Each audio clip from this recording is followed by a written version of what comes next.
Muy buenas tardes, bienvenidos a una nueva sesión de Charlando en el Forestal. En esta oportunidad, desde el búnker de la librería Quileo Forestal, en el denominado Espacio Forestal, estamos con el autor de esta joyita, una cosa muy extraña para el mercado chileno, que es un libro de ciencias que se vende. Vamos a preguntarle al autor cuál es la receta, para ver si la podemos copiar todo y hacernos ricos, aunque sabemos que en Chile son solo 5 los autores que pueden vivir del libro, y de los 5, 2 no viven en Chile, pero ese es un detalle que no le interesa a nadie.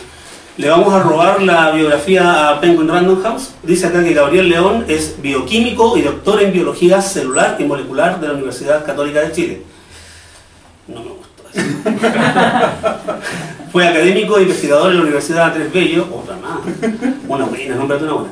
Y actualmente se dedica a la consultoría independiente y a la comunicación de ciencias en diferentes plataformas, una de ellas esta joyita, el formato libro. Gabriel, muy bienvenido, muchas gracias por aceptar esta invitación. Muchas gracias por invitarme. Y lo primero y principal, y que es una duda mía y que a lo mejor no le interesa a nadie más, es ¿cómo hacemos que la ciencia sea entretenida? ¿Cómo lo haces? Yo creo que hay al menos dos aspectos que para mí son muy importantes. El primero tiene que ver con lo que entendemos a nivel general como ciencia. Ya. Y eso me parece que es re importante y está como en la base de la discusión posterior. Porque existe una creencia generalizada de que la ciencia es la verdad. Y no. Así como en algún momento fue la religión. Exactamente. La ciencia no es dogmática, de hecho estamos alejados completamente del dogma. La ciencia es una forma de pensar. Eso en primer lugar. Es una forma de tratar de entender a la naturaleza. Y cuando digo naturaleza hablo de las personas, las sociedades, las placas tectónicas, los átomos, las células, qué sé yo. Tratar de entenderla usando la curiosidad como motor, interrogándola, para justamente achicar la incerteza con respecto al mundo. ¿Ya? Por eso que en los papers uno mira y los gráficos tienen barras de error. El autor no dice esto midió 7, dice esto midió 7,3 más menos 5 con un n tanto.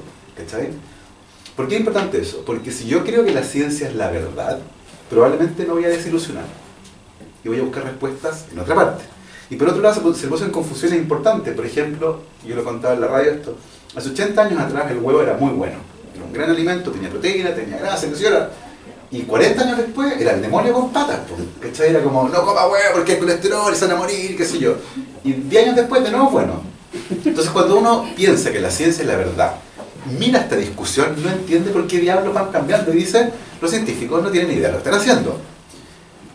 Por eso es que es tan importante entender lo que es la ciencia, pues no es una roca inamovible, es en un cierto periodo de tiempo la mejor explicación que tenemos sobre algo. La primera vez que alguien vio Saturno con un telescopio, vio una pelota con 2 orejas. Y eso fue lo que vio. Yo no podría concluir, bueno, este es un planeta con 2 orejas, pero a medida que fuimos haciendo mejores telescopios, apareció un planeta con anillos. ¿Eso quiere decir que la primera observación estaba mala? No. ¿Eso quiere decir que la primera observación no era ciencia? No. Lo que quiere decir, y muestra muy bien ese ejercicio, que la ciencia se autocorrige. Y a medida que tenemos más conocimiento y mejores equipos, tenemos mejores observaciones de la naturaleza. O sea, vamos achicando la incerteza. Y eso es súper importante. ¿Ya? Y en segundo lugar, de por qué este tipo de literatura puede funcionar y cómo la acercamos en el fondo a todo el mundo, tiene que ver justamente con cómo mostramos que esta actividad es realmente una actividad humana. ¿Ya? Y eso pelea con el segundo elemento que para mí es importante, que es el estereotipo del científico. Si tú vas a un quinto básico en Estados Unidos o en Europa y preguntas que dibujen a los niños, a un científico típico o a alguien que hace investigación, van a dibujar invariablemente hombres, viejos, sin pelo, vamos bien hasta ahí, con delantal blanco, con tubos que tienen humos raros y que hablan cosas extrañas. Chuta, triste, pues no hay mujeres de partida. Ya, si tú a ese curso llevas una socióloga y un geólogo y que les cuenten lo que hacen a esos mismos niños y 2 meses después repites el ejercicio del experimento, aparecen las mujeres, aparece el trabajo en el campo, desaparecen los señores pelados, desaparecen los dentales, aparece la ciencia. Entonces existe un problema con el estereotipo cultural del científico. Si tú en Europa preguntas quién es el científico más importante que usted conoce, todos están a decir que es Einstein. Y se van a acordar de la clásica foto con los pelos parados, sacando la lengua, señor excéntrico, muy inteligente. Bueno, en todos los países excepto en Polonia. En Polonia gana Marie Curie y en segundo lugar Copérnico. Einstein aparece tercero. ¿Ya? Los polacos quieren mucho a sus científicos. Entonces, es el estereotipo más clásico del científico. Y si nos movemos a los tiempos modernos, el estereotipo actual probablemente sea Sheldon Cooper, este gallo de The Big Bang Theory, que es un tipo flaco, extremadamente inteligente, insoportablemente pesado, con gustos raros, socialmente torpe. Y claro, yo conozco científicos así, pero también conozco abogados así, dentistas así, pintores así y libreros así. Entonces, ¿cuál es el punto? El científico es un ser humano y se manda las mismas cagadas que cualquier persona. Y si le ponéis muchas lucas encima, va a mentir. ¿Ya? Esto no lo vamos a editar. No, sí, esto, yo creo que es súper importante esto. Los científicos no somos la reserva moral del mundo. Es súper importante. Y tú encuentras, así como encuentras en cualquier actividad profesional, un montón de gente distinta, en ciencia también. Si yo tuviera que decir qué es lo más bacán que tienen los científicos, tampoco es la inteligencia. Ciertamente es la curiosidad. Esa capacidad de decir, oye, qué rara esta cuestión. Y ahí viene el descubrimiento, porque viene una pregunta, impulsada por la curiosidad, ¿cierto? Y tratas de contestarla. Y en ese ejercicio aprendemos, ¿cachai? Entonces me da la impresión que estos dos elementos, lo que entendemos que es ciencia y la imagen cultural que tenemos del científico, contribuyen a que la ciencia hoy día esté alejada de la sociedad. Porque nadie quiere ser ese flaco extraño. Nadie quiere meterse con estos señores raros, ¿cachai? Nadie quiere ser raro a sí mismo. Entonces, esa es la distancia que este tipo de libros viene a salvar, mostrar la ciencia como una actividad humana. Listo, se acabó la charla. Respondió a todas las preguntas que tenía preparadas. La primera intervención. Lo siento. No, está bien. Entonces, el científico no es el estereotipo, claro. Es una persona. Es una caricatura. Y sabemos que las caricaturas exageran estas características más conspicuas, ¿cierto? Más divertidas. Las juntan en un solo personaje y te sale Sheldon Cooper. Y tú no eres. No, claro. Yo soy un tipo perfectamente normal. Tuve una infancia perfectamente normal. Jugué a la pelota en verano hasta las 12 de la noche. La vieja al lado me pinchaba las pelotas cuando caían en su jardín. Me arranqué varias veces de la casa a jugar a la plaza sin avisarle a nadie. Fumé escondido en la plaza que había cerca de mi casa sin contarle a nadie. Hice un montón de cosas que los niños chicos hacen. Yo, bueno, en esa época tenía 14 años más o menos. Tuve una infancia perfectamente normal, en un barrio muy barrio. Yo crecí en la estación central, a 5 cuadras de la estación. Y era un barrio muy barrio. En mi cuadra había 3 teléfonos. Y uno estaba en mi casa. Y la gente venía a mi casa a pedir prestado el teléfono o recibíamos llamadas para los vecinos. Tú eres el cueco. De esa época. Sí, yo también viví en un barrio así, el cueco era el que tenía el teléfono. Claro, y recibí, oye, la Juanita, y uno partía al frente a buscarla, qué sé yo. Entonces, súper normal. Me encanta pichanguear. De hecho, este libro nace gracias al fútbol. Eso es algo que poca gente sabe. Este libro es consecuencia directa de mi gusto por el fútbol. Me gusta la música, me gusta bailar, me gusta... Carreteaba mucho, la carreteo menos, ciertamente. Tengo una hija que está ahí, que no creo que quiera que su papá es raro, ¿cachai? ¿Cierto que no? No, para nada. Pero somos especiales, hacemos experimentos en la cocina. Tengo un telescopio, me encanta la fotografía, pero es un gusto que heredé de mi profesión. Yo usaba mucho microscopio y la imagen era muy importante y logré desarrollar un sentido de la estética, hacer las figuras de los papers y eso, y encontré que en la astrofotografía había algo muy lindo también, ¿cachai? Pero también jugaba la pelota. Y tomo chela, y me encanta el fútbol, y te quito la tele, como Pac-Man. Entonces, eso. ¿Hay científicos que yo pueda caracterizar como rarísimos? Por supuesto que sí. Obvio. Pero también yo he visto médicos así, peores. O abogados también. ¿Cachai? Entonces...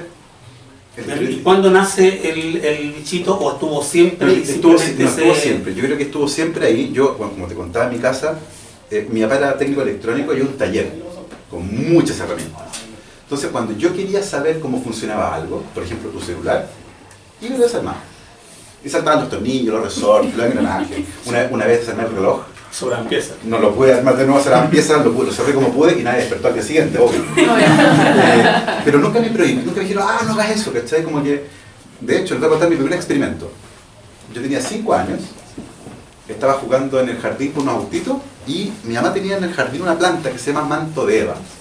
Tiene un tallo verde largo y una hoja verde bien grande, ustedes lo conocen ya. Y yo no sé si tendría hambre o qué cosa se me ocurrió. Y miro la planta y se me ocurre que el tallo parece apio. Yo creo que tenía mucha hambre. La weá es que me hice una ensalada de esa cosa. Y me empezó a hacer espuma en la boca, la lengua roja, hinchando poteado, ¿verdad?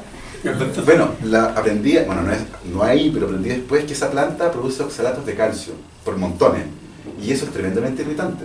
Entonces yo me mandé una ensalada de esa porquería. Bueno, me llevaron a la posta, me lavaba el estómago, me retaron, qué sé yo. Pero yo después de grande me acordé de ese episodio y dije, viejo, ese fue mi primer experimento formal, porque hubo una observación, esa planta parece apio. Hubo una hipótesis, esa planta es comestible. Hubo un experimento, me comí la planta, hubo un resultado, espuma en la boca, dolor, ardor, qué sé yo. Hubo una conclusión, esa planta no es comestible. Y no contento con eso, después diseminé los resultados de mi investigación, porque le conté a mis amigos. ¿Ya? Entonces, yo de grande miré eso y dije, viejo, eso es un experimento científico de inicio a fin. Y todos los niños tienen eso. Pero algo pasa en el periodo de 12 años que uno va al colegio, que ese pequeño curioso que hace muchas preguntas se convierte en un ser humano aterrorizado de las preguntas. Yo lo sé muy bien porque durante 10 años hice el curso de biología celular para los bioquímicos de primer año.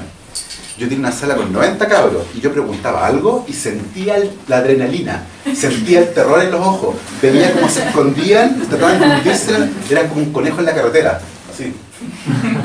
Entonces era curioso porque era siempre, todos los años. Entonces yo miraba a estos cabros y decía, viejo, me tienen pánico las preguntas. Y yo soy científico, yo amo las preguntas. ¿Por qué pasa esto?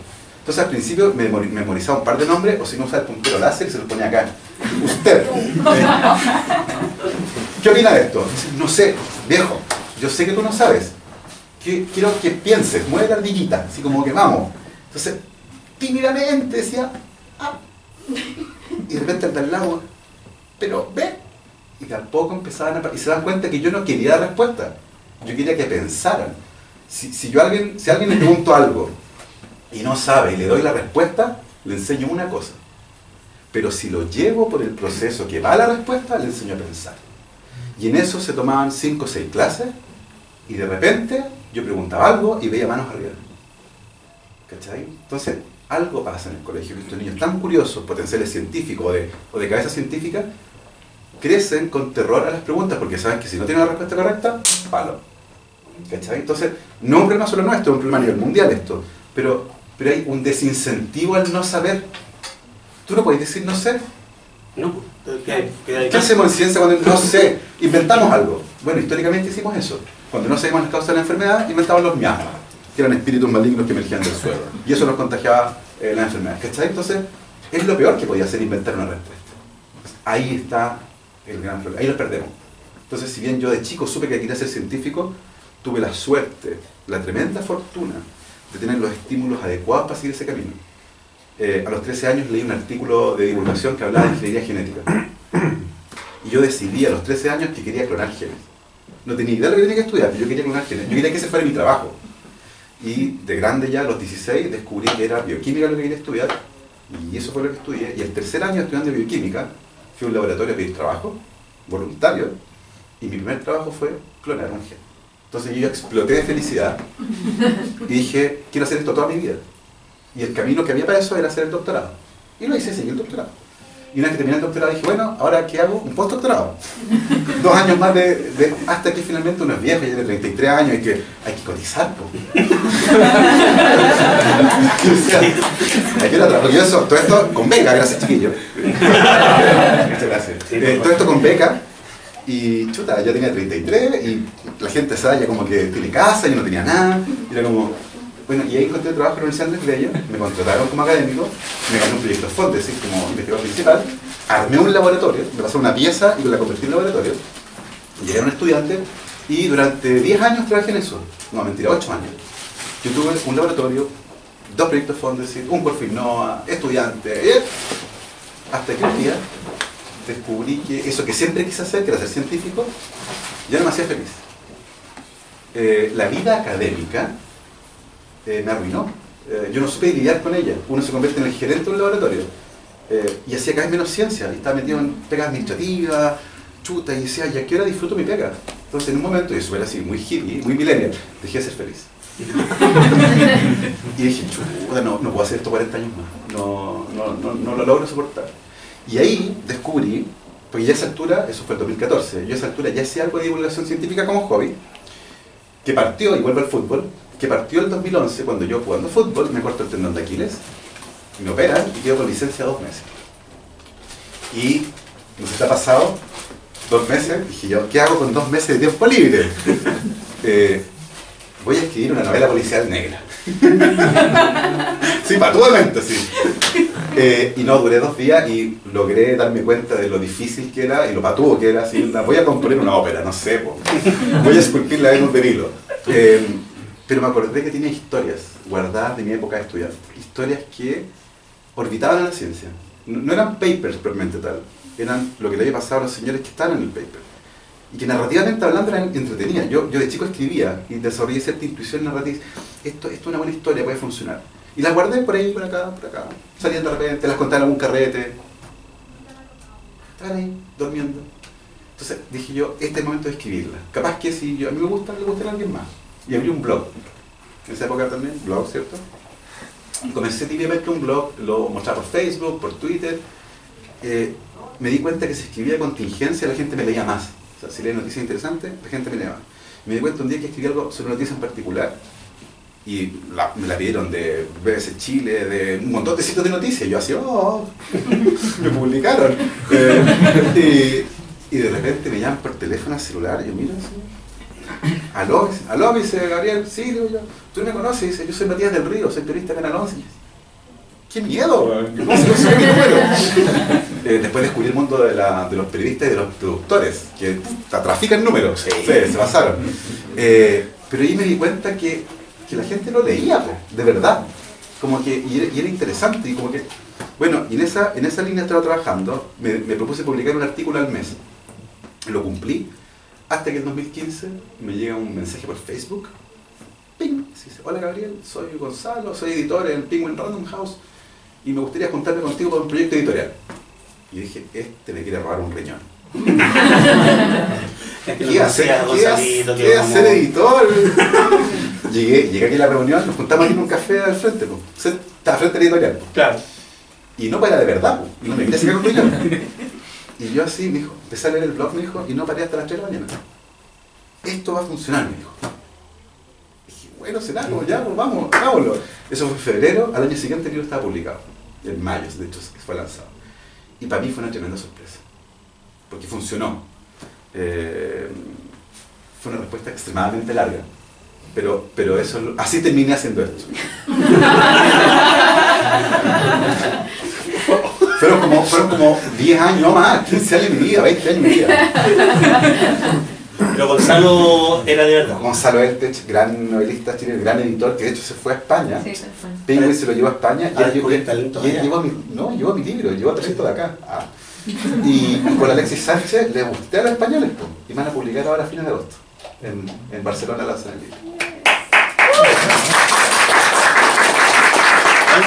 Primicia de Espacio Forestal.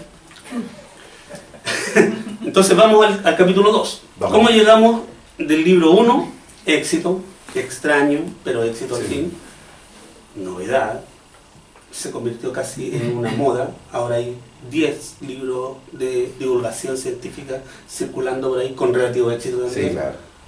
Es culpa tuya. Yo creo, ¿sabes qué? Yo creo que es una cosa que ocurre cuando las editoriales se dan cuenta y los científicos se dan cuenta. No, pero que además puede ser un buen, y voy a decir algo que puede sonar súper feo, que puede ser un buen negocio.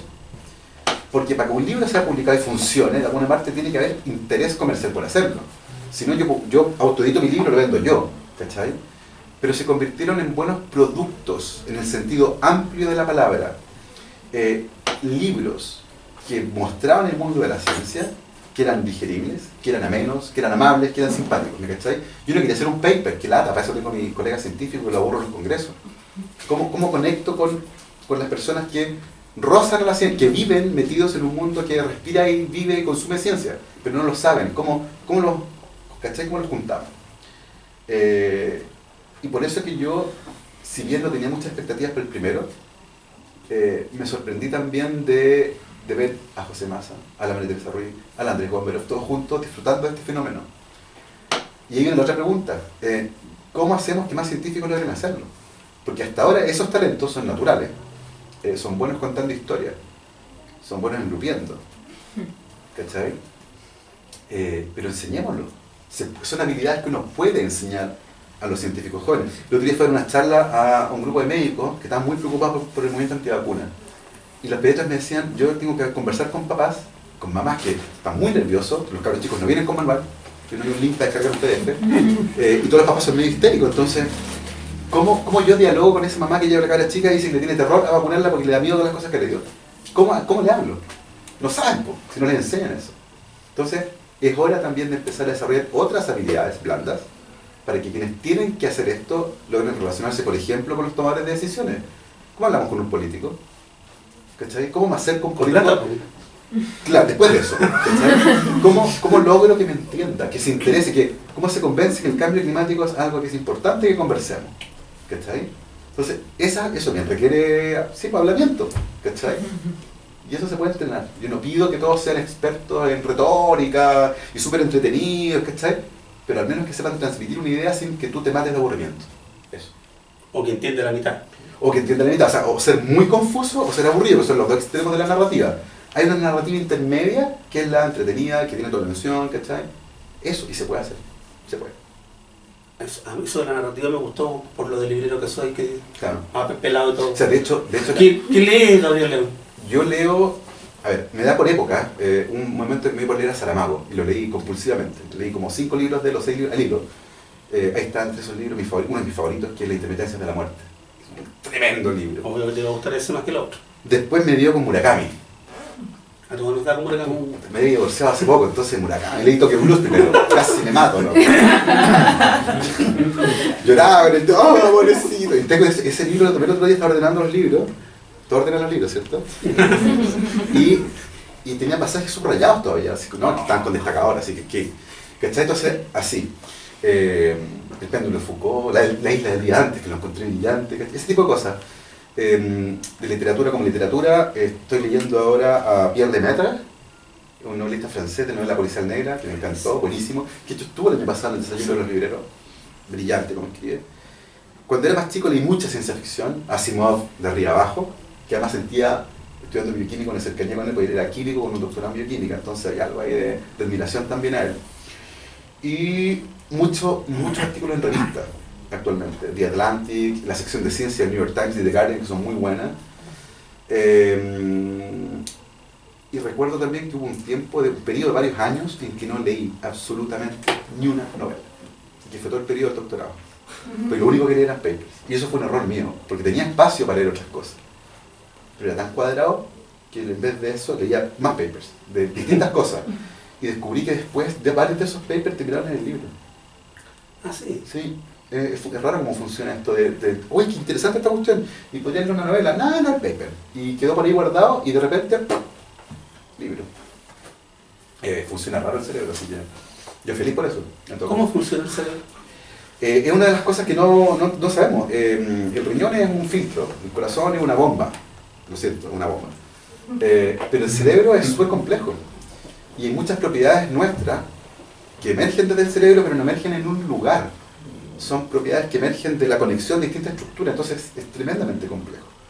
Hay personas a las que le han sacado parte importante del cerebro, de hecho una historia que está en el primer libro.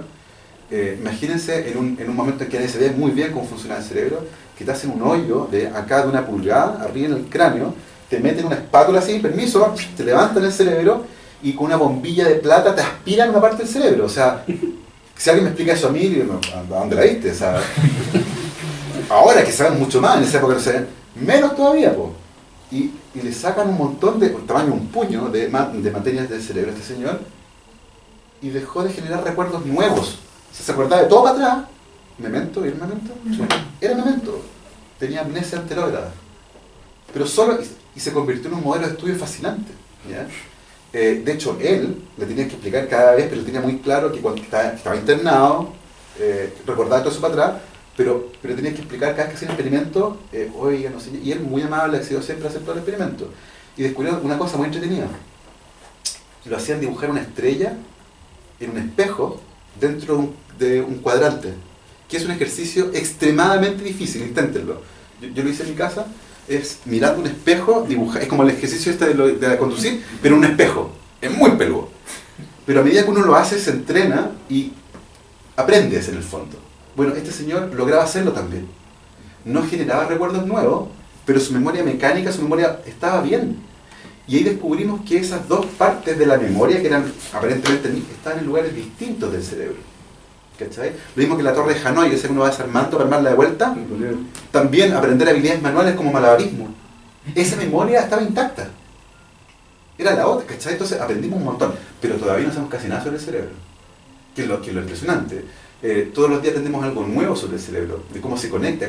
Imagínate que las imágenes que podemos obtener hoy en día, hace 10 años atrás eran ciencia ficción. Entonces es muy probable que en los próximos 10 años aprendamos tanto del cerebro como en los últimos 100 años. ¿Ya? Entonces, no tenemos idea muy bien cómo funciona. Sabemos que es tremendamente complejo, pero es muy probable que en los próximos años aprendamos muchísimo. No sé si tanto como para entenderlo perfectamente bien, pero ciertamente vamos a aprender muchísimo más de lo que sabemos ahora, que es muy pobre todavía. Otra cosa, la última pregunta mía, antes de hacerlas del público, esto solamente va a darme gustos personales. Me encanta cuando la gente como tú mata toda el romanticismo y nos cuenta cómo es el corazón. Quiero que lo haga. Hay una historia particularmente bonita que va acompañada de un video. El link lo tienen que buscar. Es Richard Feynman, un físico teórico norteamericano, premio Nobel de física, que era aficionado a los bongos. Por eso Sheldon Cooper toca bongo, porque está imitando a este señor. Él tiene un monólogo que se llama Belleza, Beauty. Está en inglés con subtítulos en castellano. Y él dice, parte así: tengo un amigo que es artista y me dice, mira esa flor. Yo como artista la puedo mirar y puedo apreciar tu belleza. Pero como tú eres científico, la vas a desarmar en sus partes y la vas a convertir en algo anodino. Me lo sé de memoria. Así de cuadrado. Y Feynman dice, es injusto esto, porque yo, si bien no soy tan refinado como él, puedo apreciar la belleza de una flor. Pero no solo eso. Me puedo imaginar lo que está ocurriendo dentro de las células de la flor, la estructura interna, cómo las proteínas están organizadas, y eso también es bello, en un nivel que mi amigo artista no ve. Y él dice, yo no creo que el conocimiento le reste belleza a la naturaleza, muy por el contrario, le agrega belleza. Y es exactamente lo mismo que yo creo. Cuando yo veo una flor, o cuando veo un ser vivo bacán, maravilloso, la langosta mantis, por ejemplo, no sé si la conocen, búsquenla, es un bicho impresionante. Es como una mantis religiosa, pero hecha marisco y de colores. ¿Ya? Es impresionante. Tiene 12 clases distintas de fotorreceptores. Nosotros tenemos 3. Ya se tiene una paleta cromática, debe ver así como estar volado en LCD y hongo al mismo tiempo. Debe pasarlo la raja. Y yo veo ese bicho y lo veo, es hermoso, es un bicho, pero además entiendo sus fotorreceptores y lo encuentro aún más hermoso, ¿cachai? Entonces, yo creo que hay una especie de mito ahí con respecto a que nosotros convertimos la belleza en algo anodino, así como mecánico, como un Lego. No, yo creo que la belleza que vemos todos la compartimos, pero además sobre eso nosotros vemos otro nivel de belleza, que es el que tiene que ver con las estructuras internas, por ejemplo.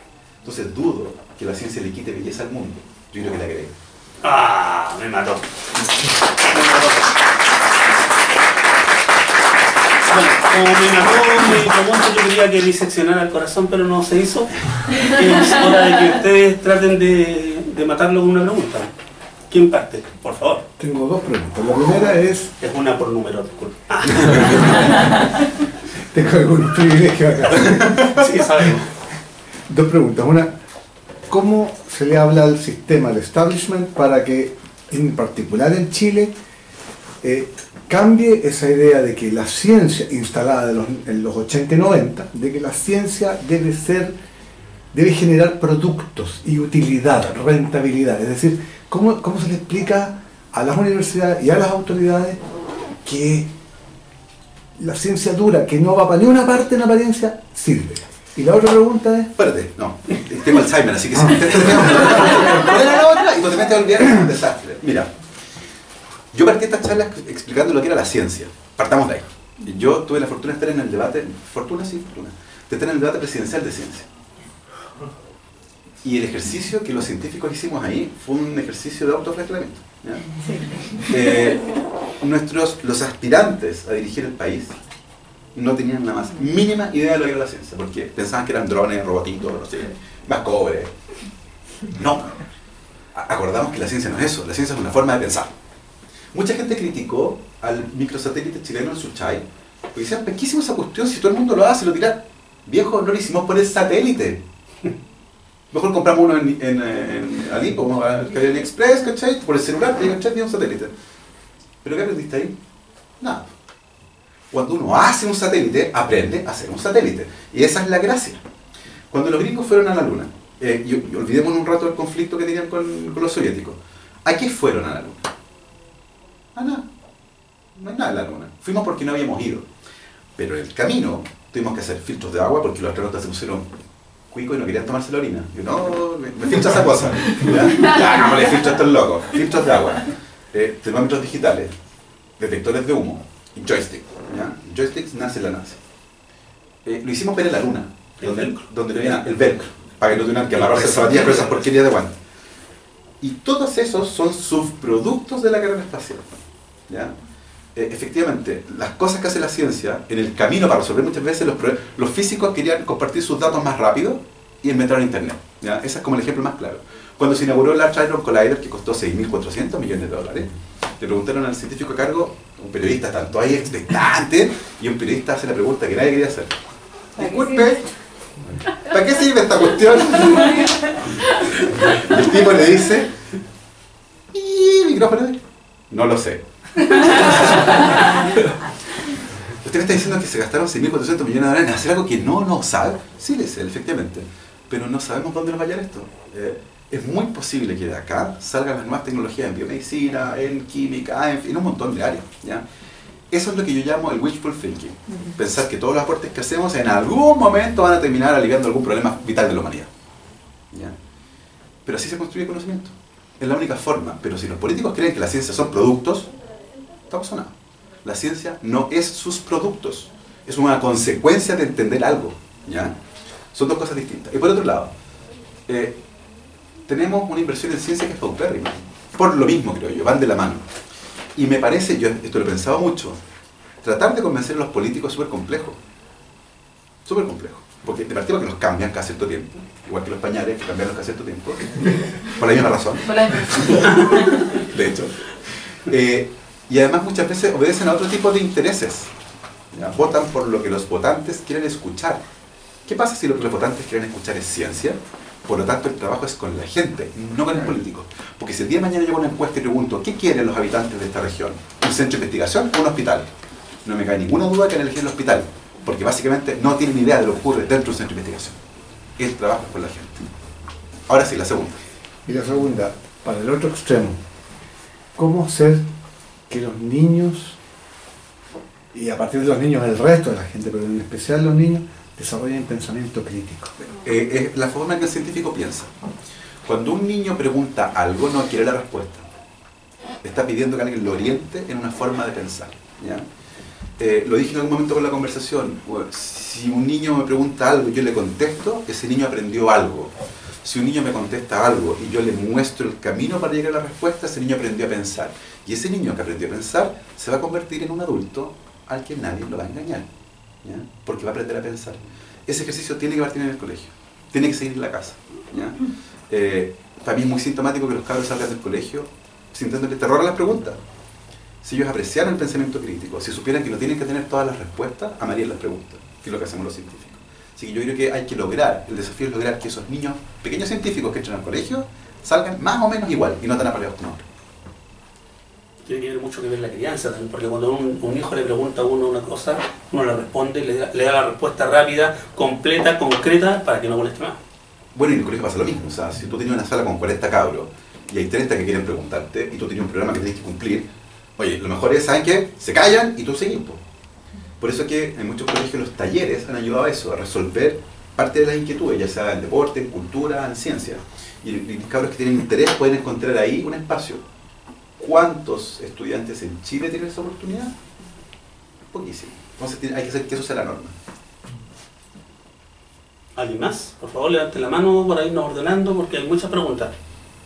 Esa es la actitud, esa es la actitud. Es un comentario más bien, entonces quiero como tu opinión, no es una pregunta-respuesta. que estamos aprendiendo a Sí, pensar sí, y todo claro. eso. Que a partir de eso que estabas hablando, de que cuando uno le pregunta a los niños, Dios como un científico y siempre es un estereotipo muy cargado, Sí. y que es lo que la mayoría de la gente cree, tiene un lado positivo. No lo viví directamente yo, pero sí gente cercana a mí. Cuando pensamos en el científico que está tremendamente estereotipado, casi dentro del espectro autista, digamos, Claro. ¿no? O sea, muy introvertido, muy nerd, ¿cierto? Que anteojos y no sé qué.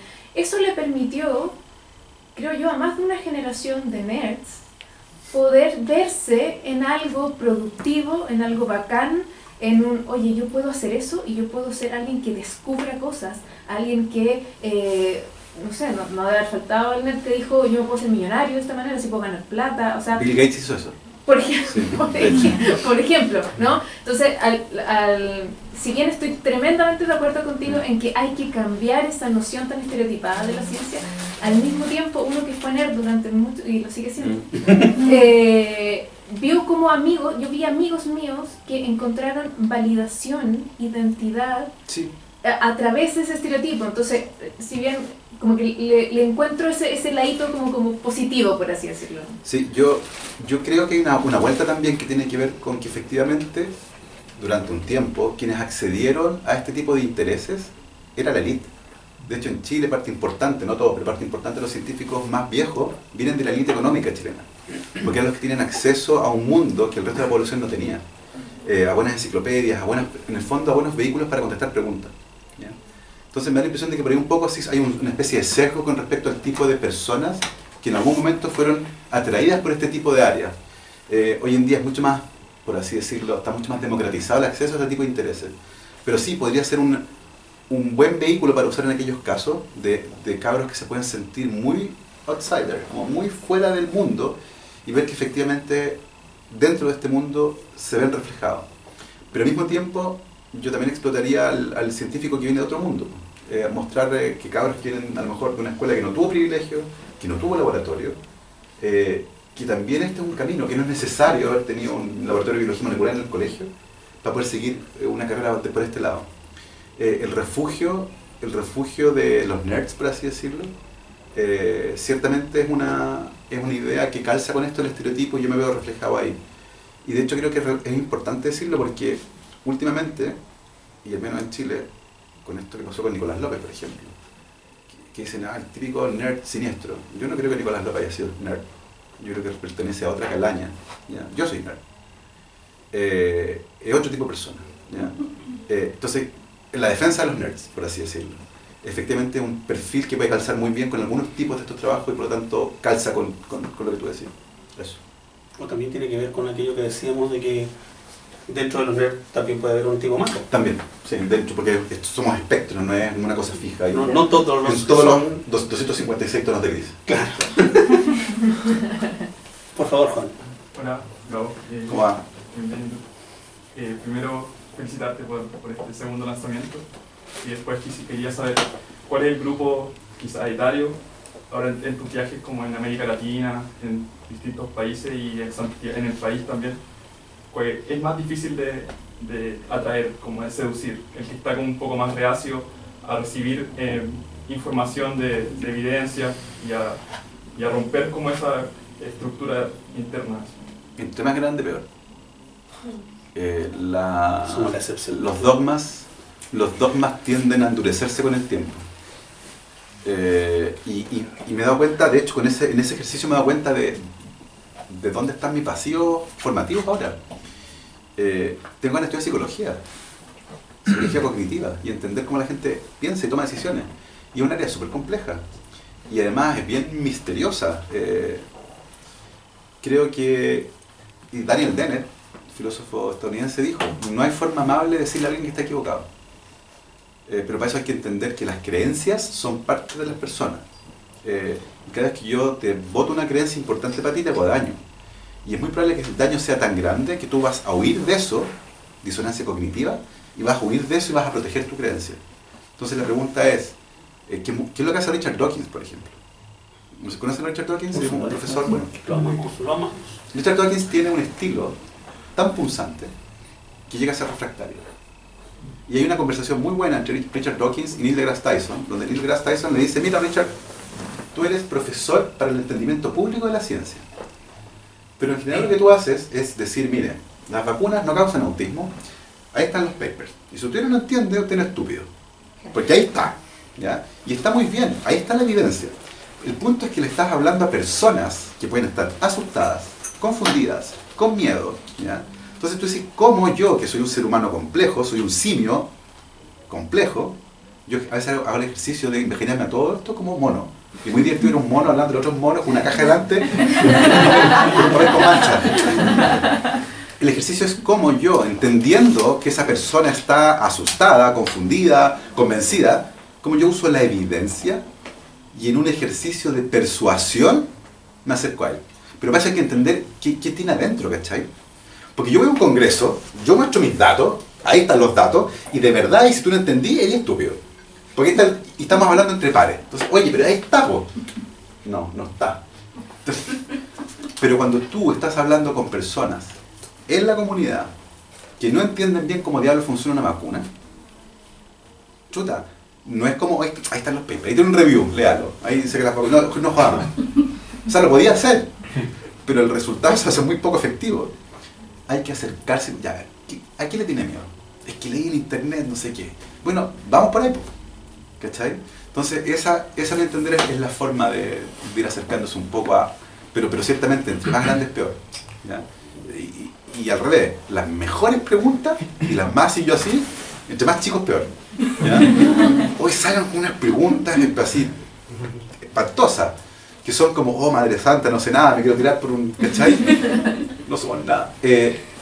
Y claro, entre más grandes, más difícil moverlos de ahí. Eso me lleva a otro gustito que me quiero dar. Lo has hecho muy bien y aprovechando esta cámara y esta concurrencia, ¿por qué son buenas las vacunas?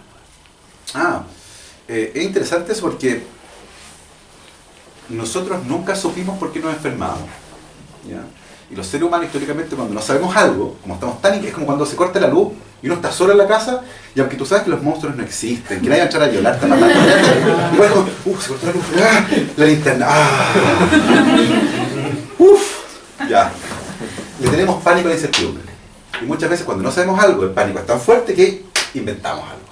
No llueve. El Dios de la lluvia se enojó. Hay que matar gente, ¿ya? Vamos matando gente. Y eso te tranquiliza de cierta forma, ¿ya? Con la enfermedad nos pasa algo parecido. No, nadie sabe por qué nos enfermamos. Los miasmas. Los miasmas son espíritus malignos que vienen del suelo y nos contaminan la sangre los miasmas. Por eso que en la antigüedad uno de los tratamientos médicos más frecuentes era pincharte la sangre. Sangrías. Te cortaban así con tijeras y hay 3 fotos reales de ese procedimiento dando vueltas por ahí.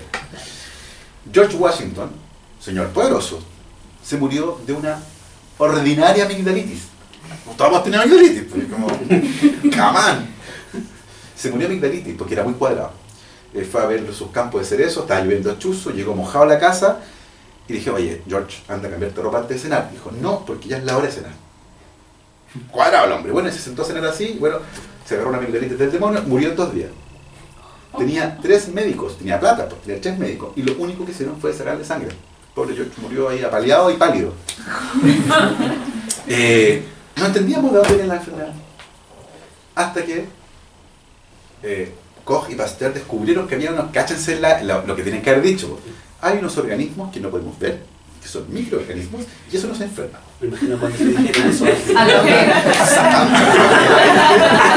O sea, los miasmas y las bacterias andan por ahí. Pero hicieron experimentos controlados y demostraron que era así. Eso fue recién después del 1850. Hace poco. Hace nada. Pero ojo, la primera vacuna fue antes de eso. 1796.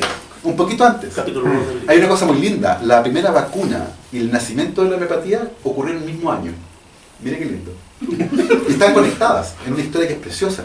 Que no la voy a contar ahora porque es para otro libro. Pero que la conexión no sale. No, sale la... Sí, sale. No, sí, acá. Editor me reta después.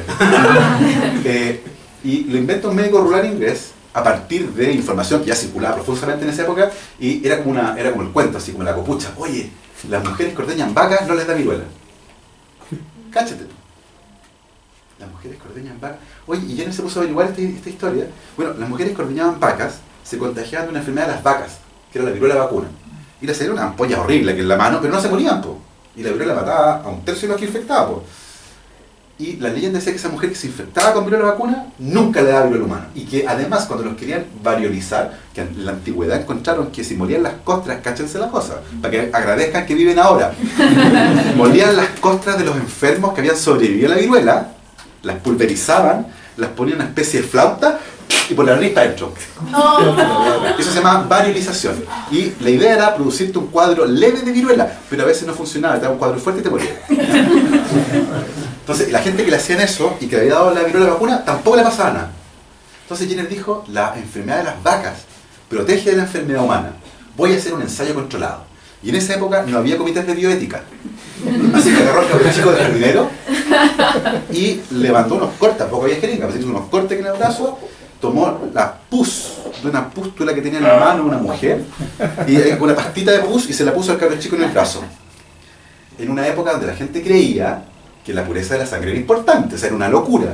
El cabro chico se enfermó, más o menos, se sentía mal, no comió, qué sé yo, pero ya pasó, y una vez que el cabro chico estuvo sano, Jenner lo agarró de nuevo y lo infectó con viruela. ¿El jardinero tenía seguro? Creo que el jardinero tenía ni opinión. Y Jenner no le pasó nada, al cabro chico no le pasó nada. Y volvió de nuevo a inocularlo. Y dijo, este cabro está curado. Y después de eso, o sea, estaba protegido. Y después de eso, Jenner se vacunó a él, a su esposa y a sus hijos. Y armó una choza en su casa y era un vacunatorio. Y la gente que quería hacer esta locura iba y se vacunaba. Y el movimiento antivacuna nace con eso. Con la primera vacuna ya aparece la antivacuna. No es algo de ahora. Así que sabemos, información tenemos un montón. Ahora, ¿por qué diablos funcionó? ¿Y cómo funciona el sistema inmune? ¿Por qué funcionan las vacunas? Nuestro organismo tiene un sistema que le permite lidiar con agentes extraños, externos, ¿ya? Y reconoce las proteínas de superficie, entre otras cosas.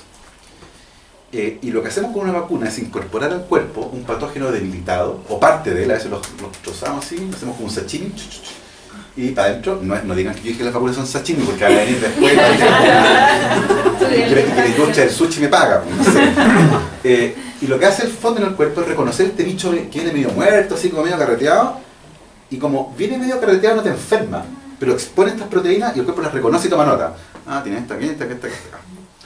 Cosa que la segunda vez que te encuentres con el bicho, pero ahora de verdad, el cuerpo lo va a reconocer automáticamente y lo va a atacar. Todas las enfermedades producen una reacción inmune, pero muchas veces te mueres antes de montar la respuesta inmune. Y lo que hacen las vacunas es dejarte la respuesta inmune lista, cosa que cuando encuentras con el patógeno, esa respuesta aparezca y logre impedir un cuadro fuerte o incluso impedir la enfermedad del todo. Así funciona. ¿Les quedó claro? Sí. No, me encantó como tú lo buscaste acá también. ¿Más preguntas? ¿Más comentarios? ¿Sí? Otra pregunta. Hoy día es muy fácil tener acceso a conocimiento basura, a conocimiento verdadero, y la clave para tratar de distinguirlo pasa por el pensamiento crítico. Sí, totalmente bueno. Pero la gente no tiene mucho pensamiento crítico en general, no tiene costumbre de usarlo, sino que simplemente consumen a través de Facebook, Twitter o diferentes redes sociales, o YouTube, consumen información.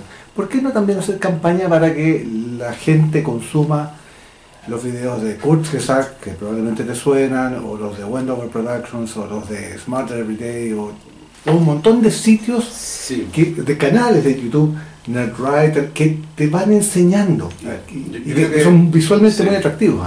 Tú le puedes vender manzanas muy dulces a los colombianos y no te las van a comprar. O le puedes vender manzanas verdes a los árabes y no te las van a comprar. El consumidor compra y consume lo que él quiere consumir. Y eso es algo que se establece a lo largo de mucho tiempo. Carl Sagan tiene un libro que deberían leerlo, si están interesados en ciencia, leerlo, al menos el primer capítulo, que se llama El mundo y sus demonios. Y ese libro parte con una historia que él cuenta de un encuentro con un taxista. Y el taxista lo reconoce, dice, usted es Carl Sagan, el de la tele, el científico de la tele. Dice, bacán, dice el taxista, le tengo un montón de preguntas de ciencia. Y comienza el taxista a hablar de ovnis, de la Atlántida, de un montón de con las Bermudas. Y saben la ciencia, ¿qué pasa acá? Este señor es inteligente, ha leído muchísimo y no tiene la más mínima idea de lo que es la ciencia. A este señor le fallaron los medios, los científicos y los políticos. Lo que destila es confusión solamente, y este señor cree que eso es ciencia. ¿Ya? Y en ese mismo libro Sagan dice algo bien interesante. En Estados Unidos, durante la época de la esclavitud, estaba prohibido con pena de cárcel enseñarle a leer a un esclavo. Los esclavos tenían que ser analfabetos y su mente tenía que estar controlada. Una población que no entiende lo que lee, con una clase política a la que no le interesa el capital cultural, con una clase política que prefiere que la gente no piense, con ciudadanos que no votan, es una clase ciudadana que está condenada para siempre estar así. Un día un niño, yo fui a dar una charla en una escuela rural, y un niño se me acerca y me dice, pero profe, ¿cómo cambiamos esto? Somos pobres, me dice. Yo le digo, sí, pero somos más. Y me quedo mirando así, y por eso tienen que votar. ¿Viste? Va un poco por ahí, creo yo. El comentario más comunista que he escuchado en el último tiempo. Tenemos después un cóctel de guagua arriba. Sí, es que financiado por la Pepsi. Por supuesto, con la Pepsi. Sí, la Pepsi. Lo de la Pepsi estuvo muy bueno. Sí, Ese tuit es genial. hay mucha gente delirante, así que... Sí, sí. Y está explicado, y más que explicado. No, pero es divertido porque tú...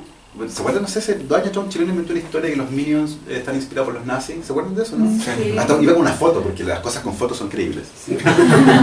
Eran fotos, unos marinos ingleses con unos trajes que parecían... Y él inventó esta historia para hueá. La subió a Facebook. Tuvo que cerrar Facebook. Al día siguiente esa noticia salió en diarios en Ecuador, creó primera plana, así con la terrible historia de los Minions.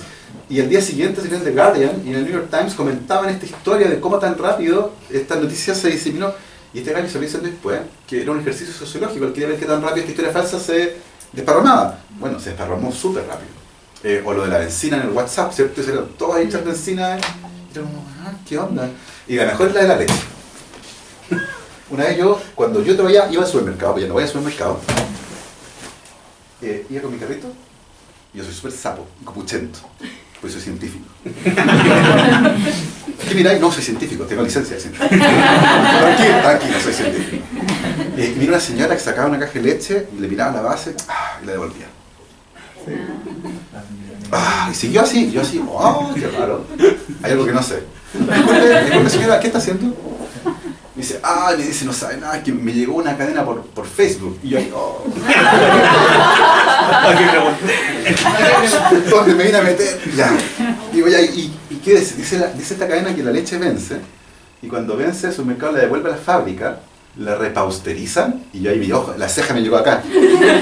La repausterizan y la devuelven al supermercado. Entonces le ponen un número que va del 0 al 5, y esa es la cantidad de veces que la leche venció, y la repausterizaron y la volvieron a llevar. Y yo así. Como el mono, ¿vieron Shrek cuando llegan a Duloc? Así.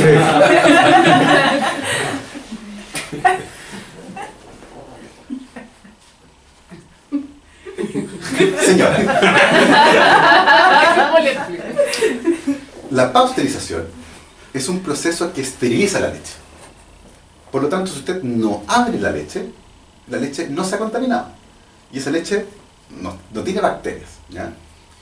Por otra parte, cuando la leche y otros productos que usted consume vence, es porque las moléculas se rompen. Y cuando eso pasa, cambia el sabor, el color y el aroma. Pero sigue estando estéril, usted se la puede tomar, va a ser asquerosa, pero no se va a enfermar. Si usted repausterizar una leche que nunca fue abierta, no tiene sentido, porque no tiene bichos. Y es así. Gracias, me dijo.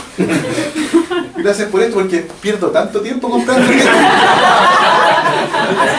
Y decía, ¿y por qué? Porque me dice, es que no hay ninguna caja 0 y 1, se las llevan todas, y la única que eran las 4 y 5, que no tienen. O sea, era una historia que era muy común. ¿Cachai? Entonces, estas historias están por todos lados. Estamos como. O sea, el presidente de Estados Unidos cree toda esta pelotudez. Sí. Entonces, claro, si la señora cree eso, ya, ok, chuta. Pero cuando el presidente de Estados Unidos cree que China inventó el cambio climático como un complot para arruinar su economía, estamos hasta las masas. Sí. Ese es el problema. Y hay varios de esos. No, o sea, en Italia, el gobierno populista italiano, la ministra de Salud no cree en las vacunas, ¿no? Es como, el ministro de Cultura no cree en la música, no sé, es como... Sí, es impresionante. Sí. Ya, como dijimos, los jóvenes son los que preguntan, son los más que tienen la mayor cantidad de ganas de saber. Estamos preguntando los puros, con perdón de Fran. No, nada que ver. No sé, Esto me no sé, también, ¿no? Sí, te acaba de decir sutilmente.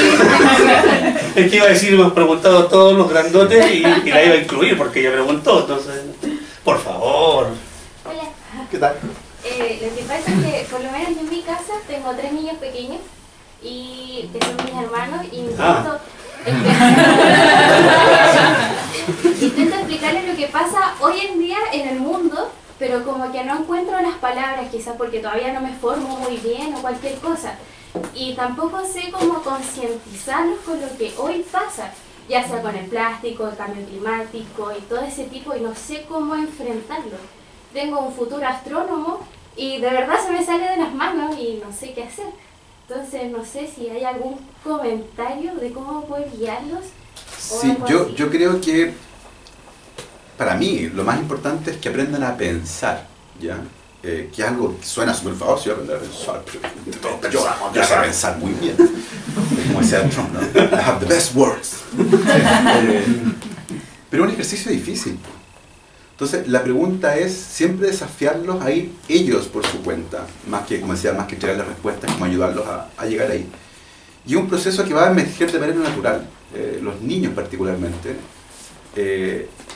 están viviendo mucho mejor que nosotros esta época. Para nosotros ha sido un cambio brutal, brutal.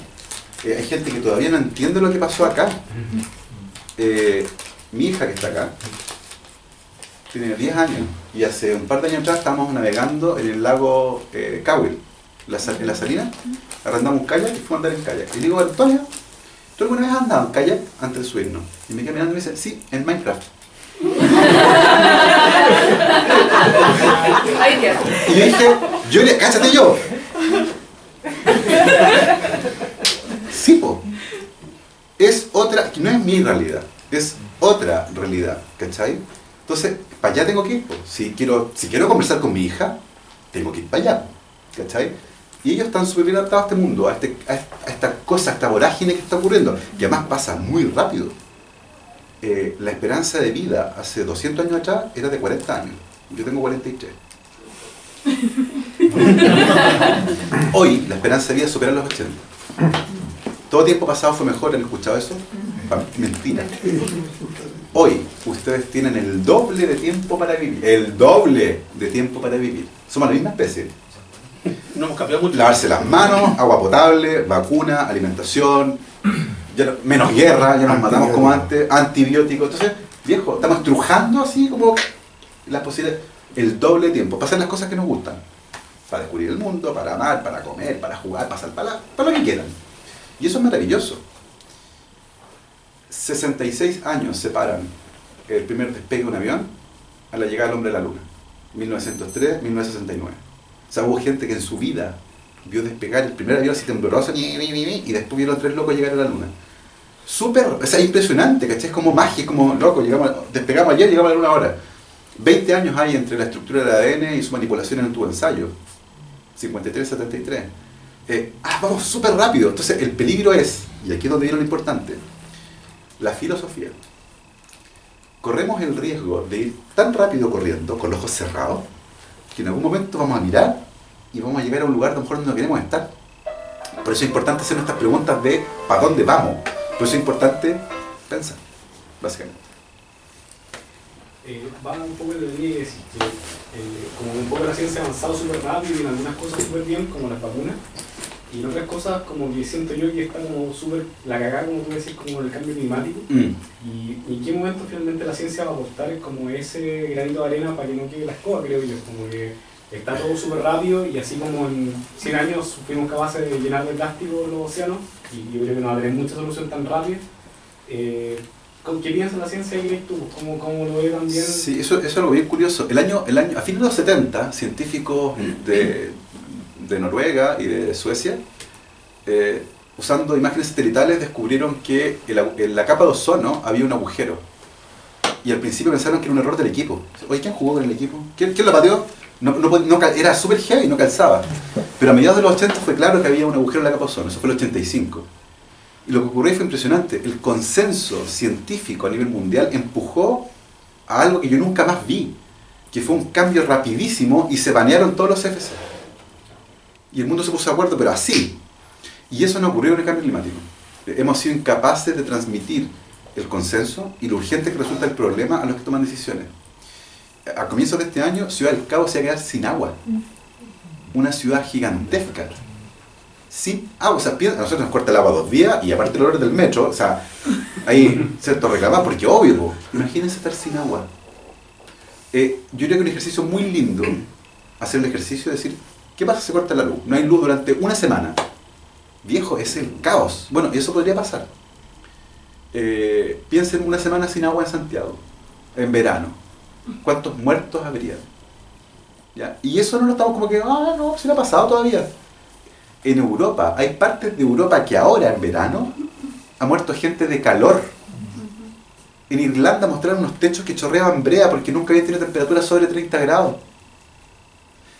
El año pasado en Siberia hicieron 36 grados en verano. Y se descongeló el permafrost, donde había animales enterrados que habían muerto de carbúnculo. Y las esporas de Anthrax infectaron a un niño y lo mataron. O sea, 80 años antes esos animales habían muerto, estaban congelados en la tierra, se descongelaron y generaron un brote de Anthrax. Es como una película, es mía, yo la escribí.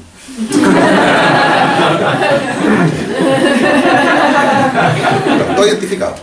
Es una película, ¿cachai? Entonces, ¿sabéis lo que falta? Falta asustar a los que toman decisiones. O sea, agarrarlo un día, sentarlo y decirle, mira, bueno, esto está pasando. No es algo que va a pasar. Esto está pasando ahora. Y hay una isla de plástico flotando en el mar. Y los animales tienen adentro encendedores. Entonces, un montón de plástico flotando en el mar. Entonces, es hora de asustarlo, yo creo. Porque no funcionó así como el científico yendo a decirle, mire, ¿sabe qué? Mire el gráfico, va subiendo. No, hay que empezar a explicar qué va a pasar. ¿Sabe qué? Si llega acá, su casa se va a inundar. Ahí va a funcionar. Cuando tome el conocimiento y lo junte con la emoción y persuasión. Persuasion, decía el comercial. Tal cual. Eso igual se ha hecho. Quizás hemos sido Sí, poco claro. persuasivos. Hay que hacerlo más. Claro. Yo creo que la narrativa tiene que ser más potente. Mucho más potente. Porque Al Gore, por ejemplo, hizo... Sí, claro, de hecho él tuvo un gran impacto. Sí, puede ser. Este actor también que lo hizo hace poco una película, no es Brad Pitt, es el otro. Leonardo Claro, DiCaprio. gracias. Estamos conectados.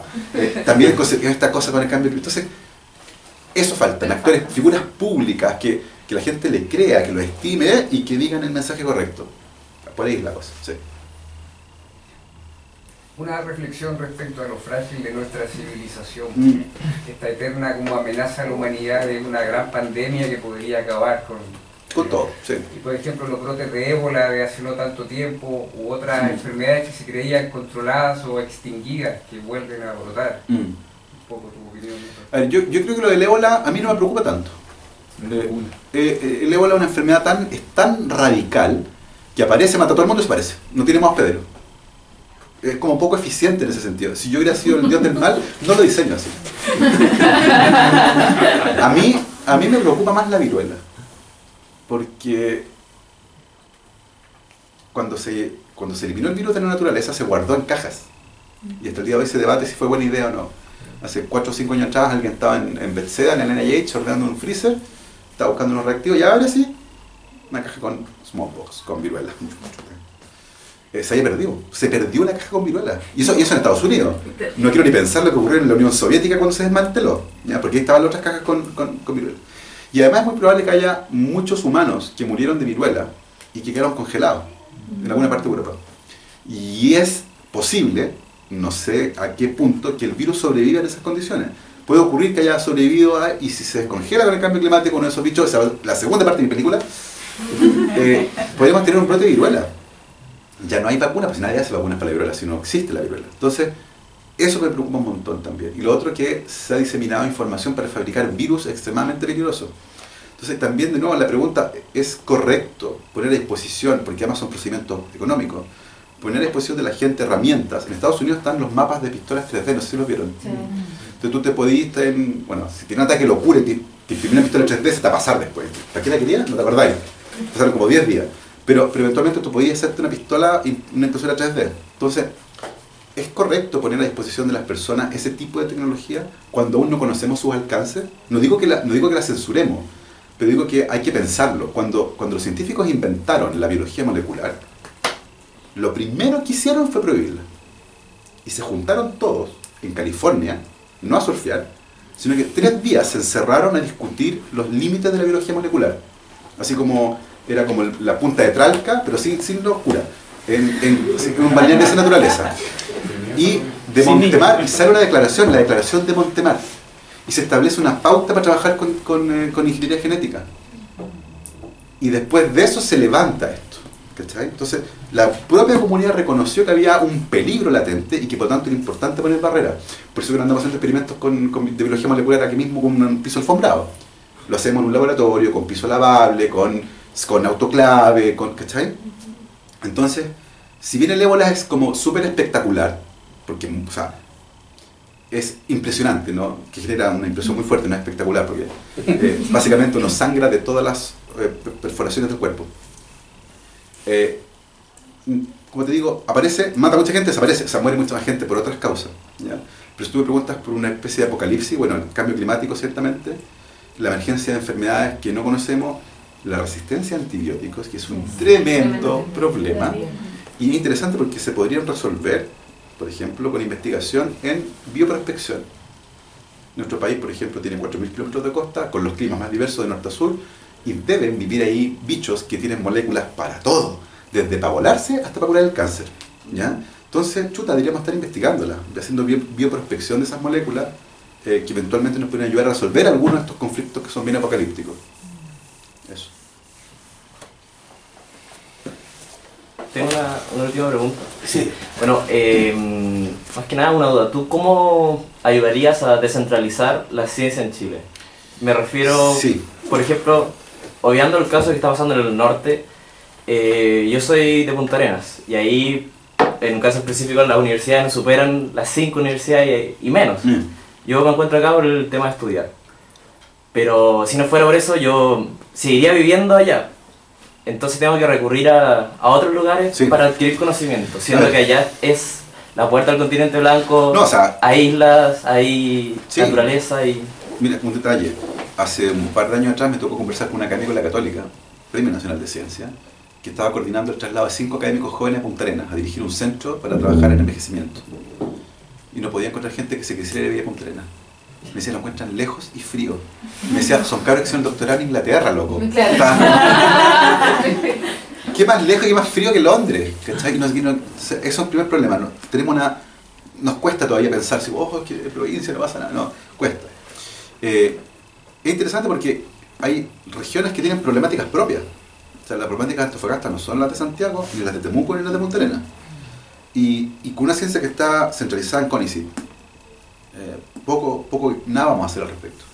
Por eso que es muy importante el ministerio, lo que pueda lograr, pues no una receta mágica, articular a través de mayor financiamiento la creación de centros de investigación regionales que se hagan cargo de esas problemáticas. O sea, en Antofagasta tienen la escoba con el aire y la escoba con el agua. La Cristina Dorador y su grupo allá en Antofagasta han mostrado evidencia que muestra que los antofagastinos están expuestos a una cantidad de metales pesados que supera todas las normas posibles. La evidencia está ahí. Es como, por favor, que alguien haga. Entonces, eso es importante. Y esos centros deberían existir, no digo que en todas las regiones, partamos con macrozonas, por ejemplo, como está originalmente propuesto en el proyecto, para que se hagan cargo de esas problemáticas. Y esas, eventualmente, y necesariamente en mi caso, creo yo, deberían estar conectadas también con centros productivos. Asociar mejor esos dos mundos, porque la forma de producir riqueza en el norte es distinta en el centro y en el sur. De nuevo, con problemáticas propias, que deberían ser resueltos localmente. Los japoneses no van a venir a nosotros a resolver los problemas que tenemos con la minería, ni a preguntarnos por qué en Chile a las mujeres se les saca tanto la vesícula, un país del mundo que más tiene la tasa más alta de extracción de vesícula en mujeres. Hay algo ahí, pues, o sea, investiguémoslo, ¿cachai? Entonces, me parece a mí, yo tengo la secreta esperanza de que sea así, de que CONICET logre convertirse en un ministerio sólido, con un presupuesto más alto, y que a partir de ahí se generen institutos regionales que logren hacerse cargo de las problemáticas que hay fuera de Santiago, que hasta ahora no han sido escuchadas.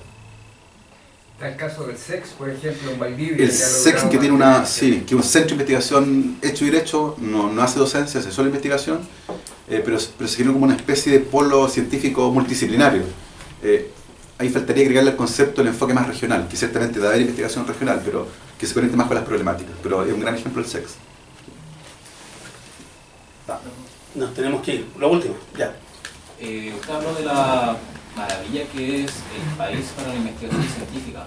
Sin embargo, nunca hay plata para eso. ¿Qué piensa usted de la precariedad de la ciencia en Chile?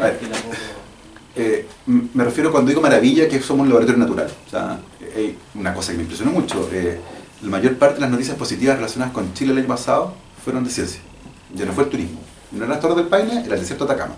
Pero tampoco era San Pedro. Era ALMA, eran los telescopios, era el trabajo de los microorganismos del suelo. Dicho eso, efectivamente e históricamente, ser científico en Chile es duro. Cuando la gente me dice, mira, ¿tú quieres que todos sean científicos? No, yo quiero que piensen como científicos, que es distinto. No, como un país lleno de bioquímicos, que lata. Tenemos que ser diversos, efectivamente, así que descontado eso. Efectivamente, ser científico en Chile es duro. Hay pocas plazas académicas, que son de los pocos lugares para hacer investigación científica. No existe la carrera científica. Tú eres empleado de una universidad normalmente, con unos incentivos muy mal puestos. Da lo mismo lo que publiqué, pero públicame 2 al año. No, pero es que tengo 2 al año.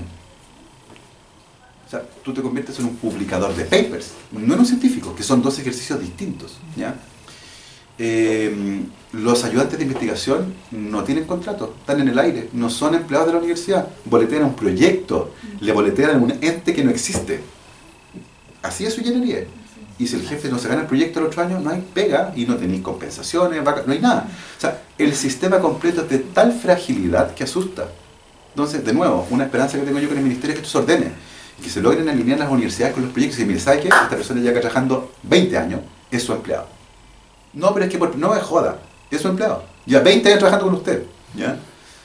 Esa silla la trajo él de su casa, es de él. ¿Cachai? Eso. Entonces, más allá del financiamiento, porque dice, nos falta un microscopio. Ok, pero más allá de eso hay que ordenar la casa. Entonces, lo que yo creo que una de las tareas más importantes del ministerio es esa. ¿Cómo diablos vamos a reestructurar la forma en que se hace ciencia en Chile? ¿Ahora sí? Muchísimas gracias. No, todavía no tenemos, porque tenemos que hacer la promoción. Nos estamos yendo, pero antes, para los que están viendo esta grabación, ya saben, no hay nada más entretenido que leer de ciencia, sobre todo cuando la escribe Gabriel León. Gracias por venir.